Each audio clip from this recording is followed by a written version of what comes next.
আজ অনুষ্ঠিত হলো ফিউচার কাপ 2025-এর দ্বিতীয় দিনের কোয়ার্টার ফাইনাল খেলা। এদিনের প্রথম কোয়ার্টার ফাইনাল খেলায় মুখোমুখি হয় দ্য ডার্ক নাইটস বনাম লাক্সমান 11 ফাটাপুকুর। লাক্সমান 11 ফাটাপুকুর টসে জিতে এদিন ফিল্ডিং করার সিদ্ধান্ত নেয়।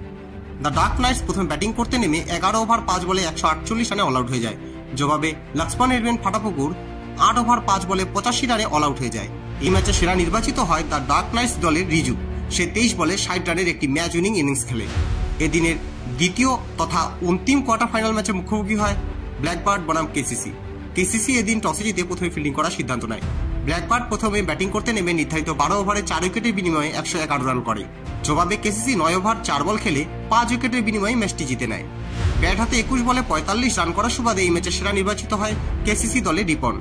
আগামীকাল সকাল 11টায় টুর্নামেন্টের প্রথম সেমিফাইনালে মুখোমুখি হবে দ্য ডার্ক নাইটস বনাম হলদিবাড়ি মাজার শরীফ এবং দুপুর 1টায় টুর্নামেন্টের দ্বিতীয় তথা শেষ সেমিফাইনালে মুখোমুখি হবে ওয়াইল্ড লেপার্ড বনাম কৃষি ফার্ম ক্রিকেট ক্লাব। আপনারা দেখছেন নর্থ বেঙ্গল সমাচার, উত্তরের বার্তা, সত্যের পথে।